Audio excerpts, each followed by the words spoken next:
Am I the a-hole for not telling the substitute teacher how to pronounce my name?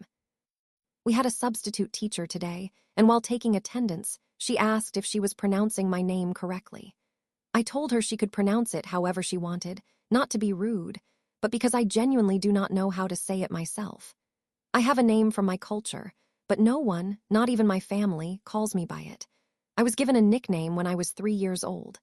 Despite that, I was called disrespectful and sent out of class. Edit to clarify. I did tell her my nickname. The conversation went like this. Substitute. Name, is that how you pronounce it?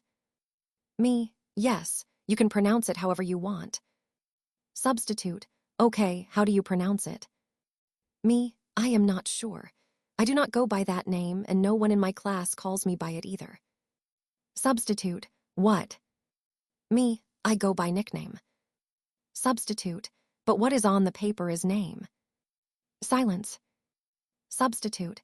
You can leave for being disrespectful. Edit 2. I only included the part where she could pronounce it however because she was going around, asking anyone with a challenging to pronounce name how to pronounce it. I said it to be accommodating, but I can see how it could come off as otherwise. Edit 3. This is probably my last edit and the last time I am responding to comments. Thanks for all the advice. It is noted. Have a wonderful day and thanks for your time. As a teacher, you are not the a-hole. It sounds like there was a miscommunication between the two of you. The substitute probably encounters students trying to mess with them frequently and thought that was what you were doing because your answer was quite unusual and unexpected. Am I the a-hole since I told my girlfriend she is overreacting about nothing? My girlfriend has had body issues throughout the entire 5 years we have been together. I love her and constantly remind her how beautiful she is. She has dealt with an eating disorder before we met, and I cook for her to make sure she eats things other than energy drinks, chips, and sugar. Recently, she's been struggling with acne. She might have about 2 pimples and then think the world is over. I had a lot of acne in high school, was made fun of, and eventually got over it. She has been dealing with it due to the birth control pills she takes. I have told her multiple times that if she hates it, we can either switch back to using condoms or change the pills. She just does not due to fear of side effects from other pills and or not wanting to waste the pills because they will throw them away. Today, she went to get this cream that has been helping her with the acne, and apparently the company has stopped making it. She was crying on the phone while driving, talking to me about having a panic attack and wanting to scream and cry in the store after noticing it is no longer being made. I first told her to pull over and not drive if she is panicking like that. Then, I suggested a realistic plan of trying other products, which I could even purchase for her so she could test them. I also reminded her about this beef tallow thing that she had shown me a while back. She was not happy and told me that she absolutely hates her skin and wanted to scream as hard as she can in the store. I told her that she needs to find a way to calm down and that something like acne cream should not cause her to have a huge meltdown just because 1 out of billions of different creams is gone. She yelled at me and hung up. I can understand how much she hates having acne, but trying other creams and possibly finding a better one seems so simple to me. She might have about 4 pimples for a few weeks and will not explode. Am I the a-hole for suggesting she should not freak out over it? No a-hole here, but your girlfriend's issues with her body are beyond what you can reasonably help her with.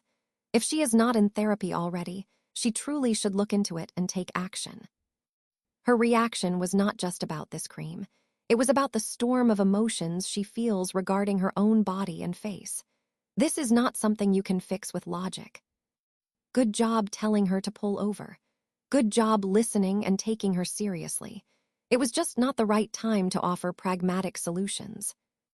In the future, it would honestly be better to listen, validate, and keep it vague like saying, "We will figure something out," and then come at her with actionable steps later. Am I the a-hole for not opening a chest to ease my roommate's fears? Recently, we had to move some important items out of our family storage because a rat was chewing things up.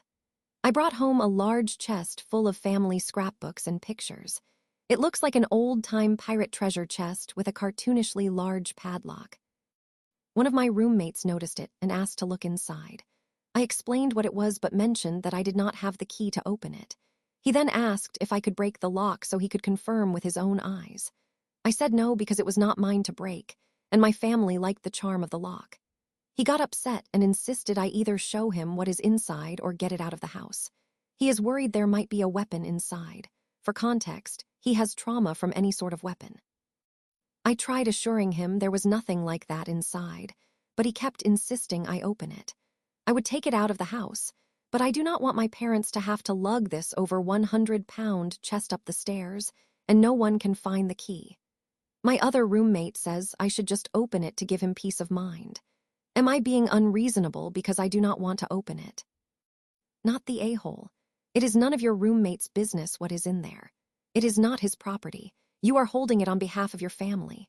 You told him there is nothing dangerous in there, and even if there was, unless it is a time bomb or a vial of toxic gas that could go off at any moment, the item or items are secured by the lock.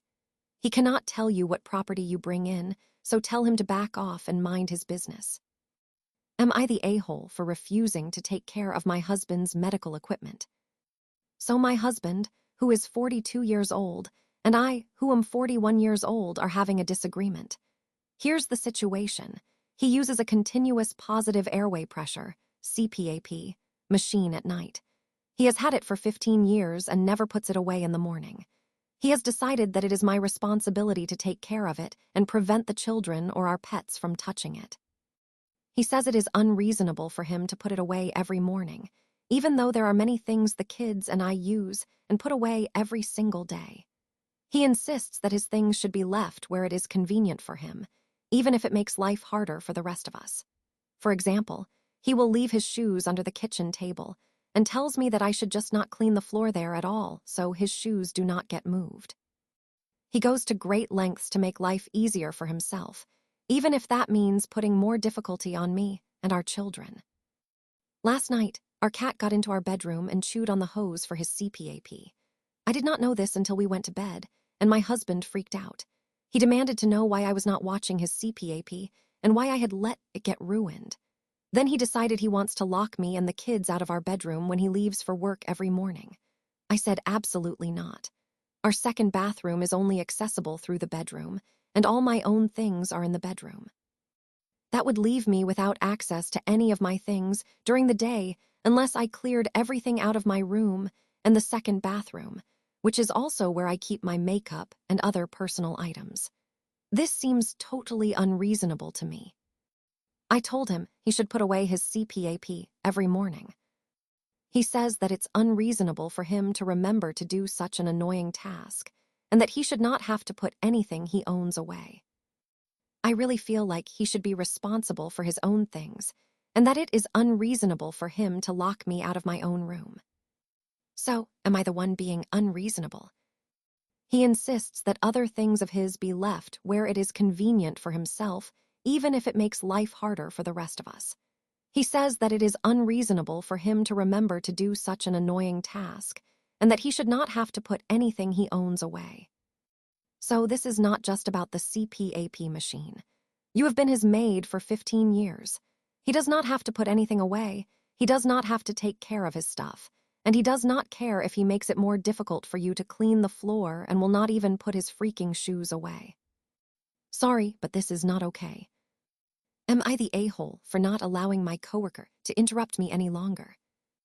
I have been at my job for 3 years now, and in both personal and professional conversations, my coworker continually interrupts me.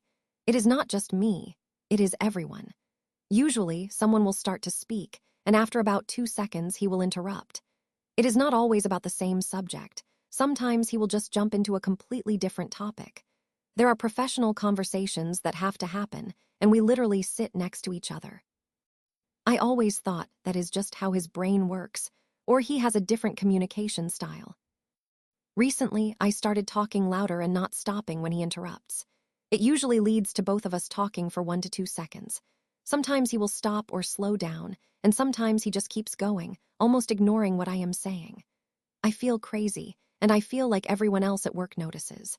I asked him to just stop interrupting me, but when I brought this up to a friend, they said that is a rude move, did not work, by the way. Am I being rude? Not the a-hole. However, I think your strategy can be improved. Right now you are sidestepping a bit. When it happens, say, please do not interrupt me. When it happens to someone else, say, hold on, I was listening to. It sounds like you have already talked to them privately with no result.